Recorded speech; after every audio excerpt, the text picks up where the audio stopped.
हमारा चैप्टर का नाम है माइक्रोब्स इन ह्यूमन वेलफेयर और हम लोग अभी तक पढ़ चुके हैं सीवेज ट्रीटमेंट प्लांट तक।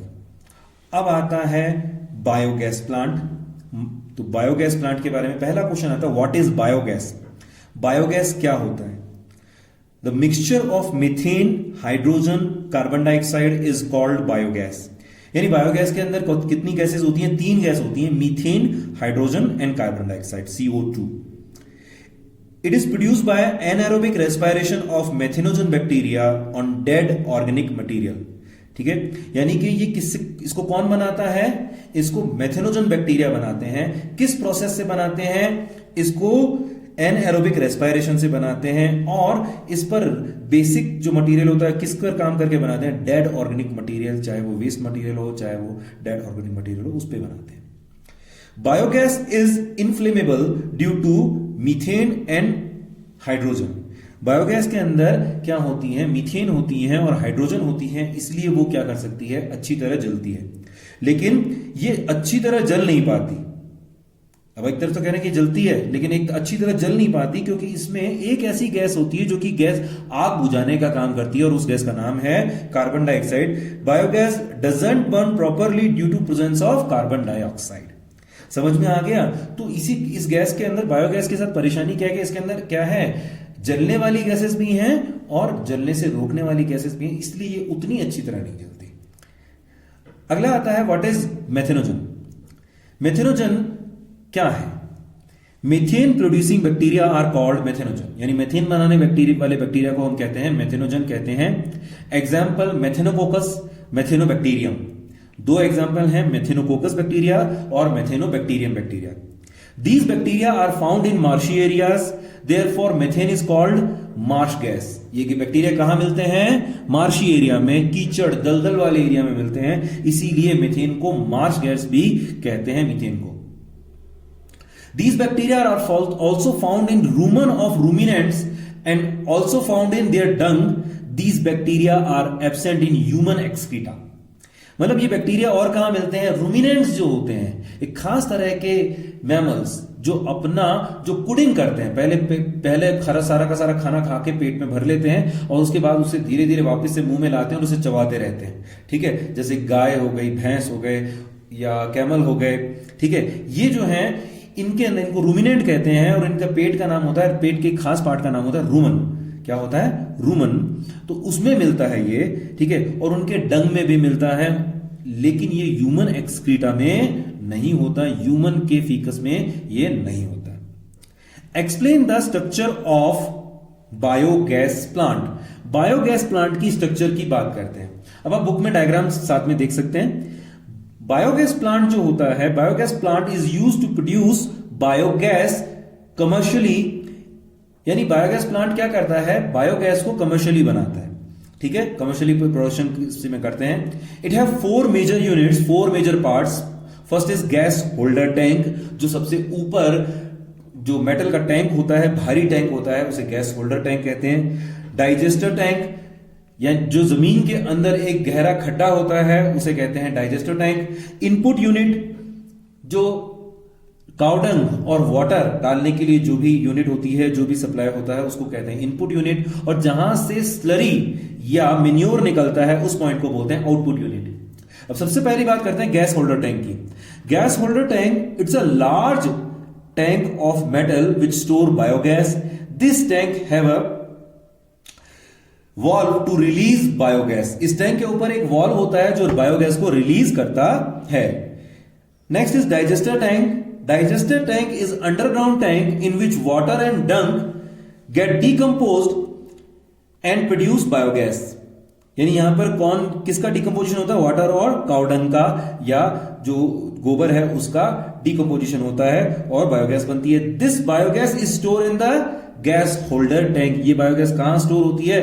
गैस होल्डर टैंक के अंदर। The base of digester tank is connected with input unit, यानी कि जो इसका बेस होता है वो इनपुट यूनिट से कनेक्टेड होता है और अपर पोर्शन जो है, अपर पार्ट, वो किससे कनेक्टेड होता है? आउटपुट यूनिट या आउटपुट जो पार्ट होता है उससे होता है, ताकि मेन्योर जो है वो बाहर निकल सके। ठीक है। तो जितना भी काउडंग प्लस वाटर आता है वो सबसे पहले बेस में जाता है, फिर बेस से वो धीरे धीरे ऊपर जाता है, ऊपर जाके अपर पार्ट में कहां से होता है, आउटपुट यूनिट से निकल जाता है। लिक्स में इसको जो टाइमिंग मिलती है, ठीक है, जो टाइमिंग मिलती है उस टाइमिंग में इसका डिकम्पोजिशन हो जाता है और एनारोबिक रेस्पिरेशन से क्या बना लेता है, ये बायोगैस बना लेता है। ठीक है बेटे। इसके बाद में आता है input unit. It supply dung and water mixture to digester tank, और आउटपुट यूनिट जो है वो क्या रिलीज करता है, स्लरी और मेन्योर रिलीज करता है। अगला क्वेश्चन आता है, how biogas produce in BGP. BGP का मतलब क्या होता है, भारतीय गधा पार्टी नहीं, बायोगैस प्लांट। बीजीपी का मतलब है biogas plant. Biogas is produce by methanogen bacteria. Biogas किससे बनती है, कौन से बैक्टीरिया से बनती है, मेथेनोजन बैक्टीरिया से बनती है।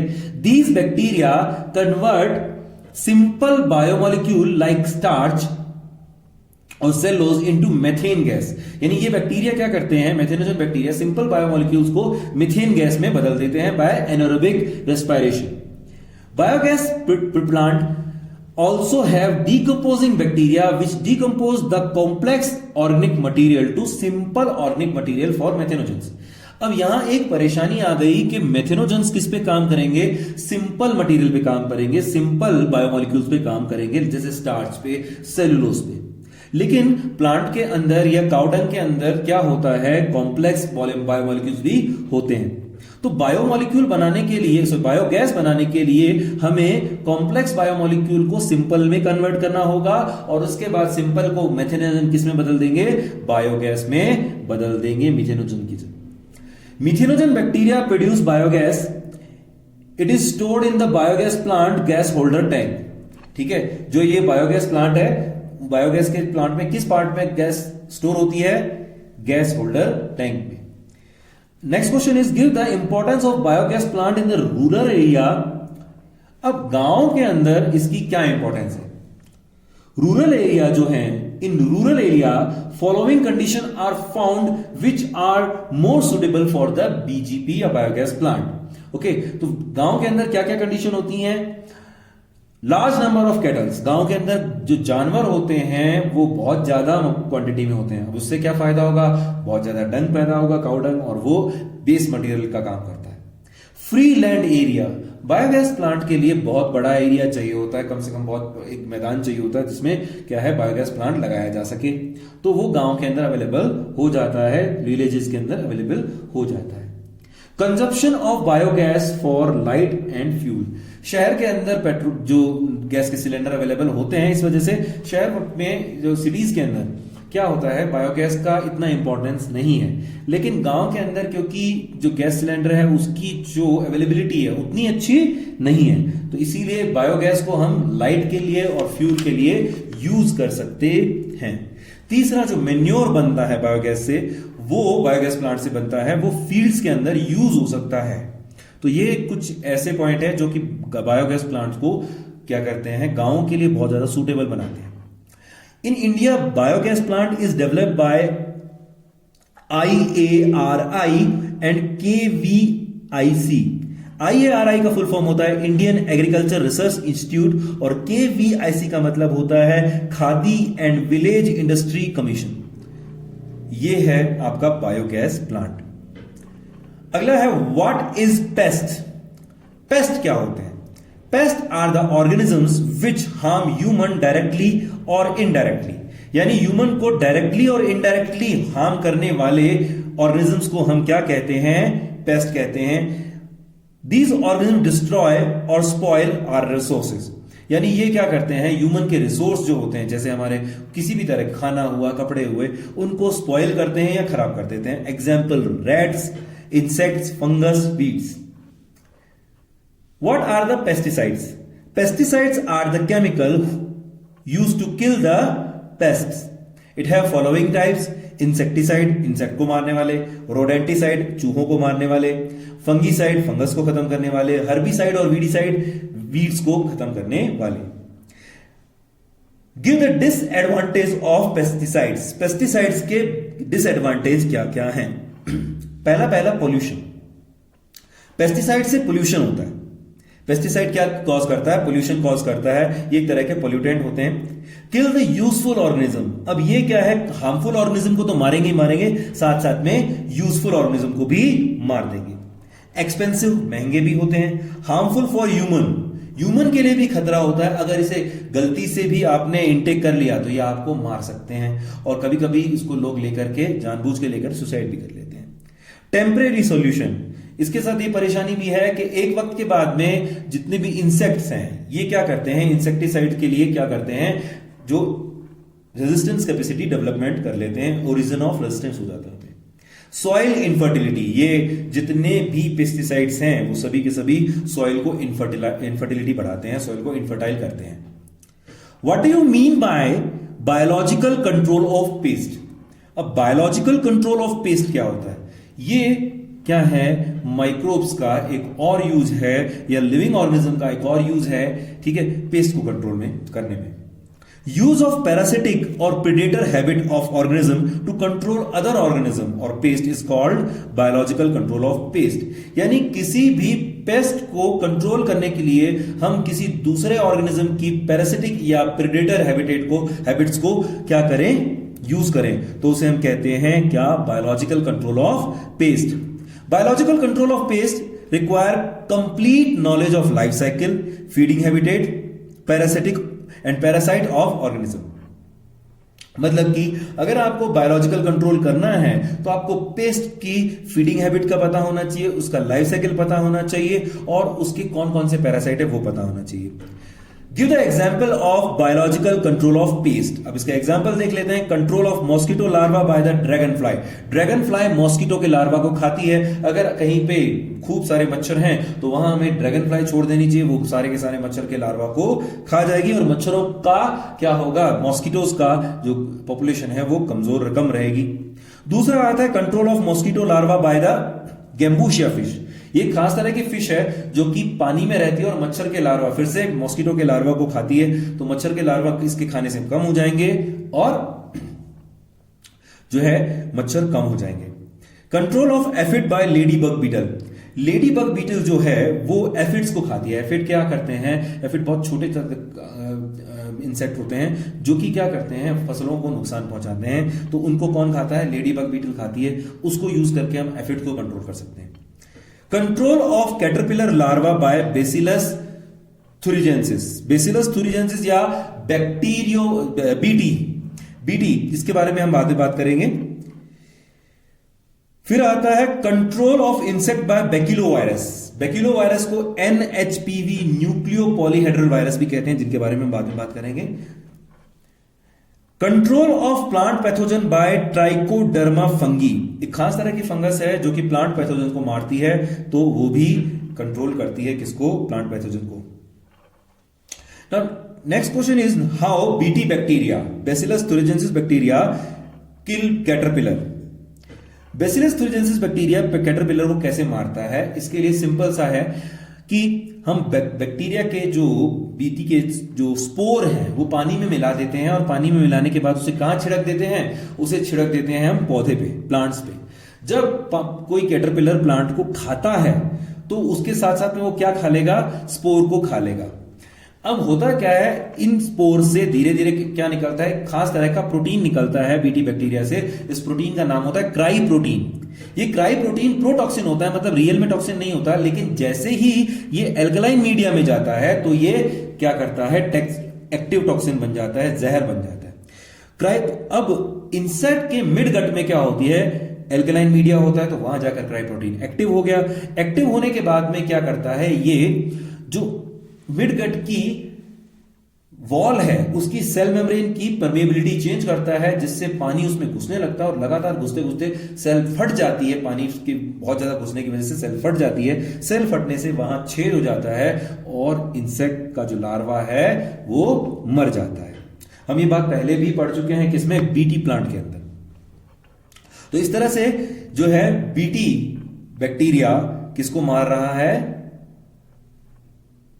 कैटरपिलर को मार देता है। दूसरा आता है what is NPHV virus. Actually NPHV का फुल फॉर्म होता है न्यूक्लियो पॉलीहेड्रल वायरस। इसे बैक्यूलो वायरस भी कहते हैं। ये खास तरह के पैरासाइट हैं जो कि किसको मारते हैं, हार्मफुल इंसेक्ट को मारते हैं, लेकिन ये किसी भी तरह से दूसरे एनिमल्स को नहीं मारते, कोई भी इफेक्ट नहीं करते। ठीक है, तो ये एनपीएचवी क्या है, न्यूक्लियो पॉलीहेड्रल वायरस। इसके बाद में आता है what is IPM, integrated pest management. The control of pest by using combination of all physical, chemical and biological pest control method are called integrated integrated pest management. IPM is the most effective method for pest control. अब physical method कैसे होगा, आपने चुन चुन के मारा, ठीक है, मक्खी मारने के लिए होता है ना, या फिजिकल कोई इलेक्ट्रिसिटी का यूज कर लिया, तो ये फिजिकल मेथड हो गया। केमिकल के लिए आपने क्या यूज कर लिए, पेस्टिसाइड यूज कर लिए। और बायोलॉजिकल में यूज क्या किया आपने, बायोलॉजिकल जो ऐसे है ऑर्गेनिज्म लिए जो उनको खाते हैं, तो ये बायोलॉजिकल है। और इन तीनों को अगर आप यूज करते हैं तो बोलते हैं इंटीग्रेटेड पेस्ट मैनेजमेंट, जो क्या है सबसे इफेक्टिव होता है। इसके बाद में आता है व्हाट इज फर्टिलाइजर।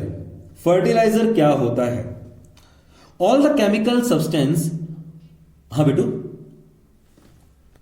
एक बार इंटीग्रेटेड पेस्ट मैनेजमेंट में दोबारा से बताता हूं। देखो, the control of the paste by using combination of all physical, chemical and biological pest control method is called integrated pest management और आईपीएम। ओके, अब इसमें तीनों का यूज हो रहा है, फिजिकल मेथड्स का भी यूज हो रहा है, केमिकल मेथड्स का भी यूज हो रहा है और बायोलॉजिकल मेथड्स का भी यूज हो रहा है। फिजिकल मेथड में आप लोग देखते हैं कि कई बार एक जिसके खास तरह के रैकेट्स आते हैं जिनमें करंट होता है और आप उसको हवा में घुमाते हैं तो मक्खी मर जाती है, उसको करंट लगता है और मर जाती है। ठीक है, केमिकल मेथड में हम क्या यूज करते हैं, केमिकल मेथड के अंदर हम बहुत तरह के केमिकल यूज करते हैं जो कि कीड़ों को मारते हैं। और बायोलॉजिकल तो हमने अभी पढ़े ही, तो हम इन तीनों का एक साथ यूज करेंगे। थोड़ा सा केमिकल भी यूज कर लिया, थोड़ा सा जो फिजिकल भी यूज कर लिया और थोड़ा सा बायोलॉजिकल यूज कर लिया, तो क्या होगा, इन तीनों का कॉम्बिनेशन से क्या होता है, जो फिजिकल में से बच गए वो केमिकल से मर जाएंगे, जो केमिकल से बच गए वो बायोलॉजिकल से मर जाएंगे। तो क्या ये सबसे इफेक्टिव जो है कंट्रोल मेथड है, पेस्ट कंट्रोल मेथड है।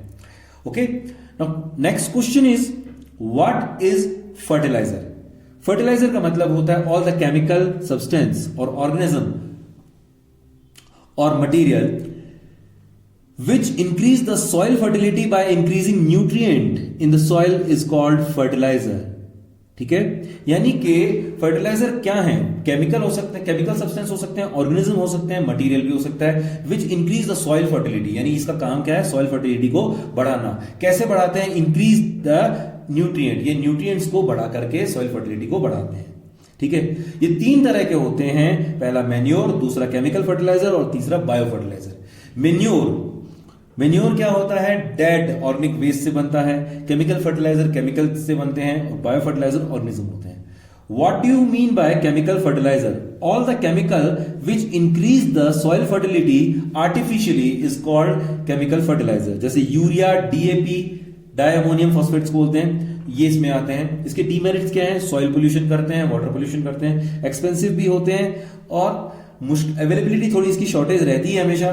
Cause permanent infertility in the soil, अगर आप केमिकल फर्टिलाइजर ज्यादा डालते हो तो सॉइल के अंदर परमानेंट इनफर्टिलिटी आ जाती है धीरे धीरे। What do you mean by bio fertilizer, all the organism which increase the soil fertility और nutrient level in the soil are called bio fertilizer. Okay, ये बात क्लियर हो गई। ऑल द ऑर्गेनिज्म यानी बायो फर्टिलाइजर ऑर्गेनिजम्स हैं which increase the soil fertility or nutrient level in the soil is called biofertilizer. These organisms release various nutrients by their activities. इसमें आते हैं bacteria, fungus और blue green algae, BGA. Question is give the various types of biofertiliser. Biofertiliser के अलग अलग तरह के type बताइए। बायोफर्टिलाइजर बेसिकली दो तरह के होते हैं, सिम्बायोटिक और एसिम्बायोटिक। सिम्बायोटिक का मतलब किसी ऑर्गेनिज्म के साथ में रहने वाले, प्लांट्स के साथ में रहने वाले, और एसिम्बायोटिक फ्री रहने वाले। Symbiotic found with the another organism and asymbiotic found in freely in soil. Okay, symbiotic में बैक्टीरिया आते हैं, राइजोबियम, जो कि कहां मिलता है, within the root knot of pea family. और दूसरा आता है फंगस। फंगस क्या है, माइकोराइजा बनाता है। एसिम्बायोटिक में आते हैं बैक्टीरिया। बैक्टीरिया में आते हैं एजेटोबैक्टर, एजोस्पाइरेलम, और ब्लू ग्रीन में आता है नॉस्टॉक, एनाबिना और ऑसिलिटोरिया। ये फ्री रहते हैं और नाइट्रोजन को रिलीज करके कहां डालते हैं? सॉइल में डालते रहते हैं। अगला है व्हाट इज माइकोराइजा। माइकोराइजा क्या है? The symbolic relationship between the higher plant root and fungus is called mycorrhiza. यानी कि सिम्बायोटिक रिलेशनशिप किसमें? मतलब दोनों एक दूसरे पे डिपेंड करते हैं, ठीक है। हायर प्लांट रूट और फंगस।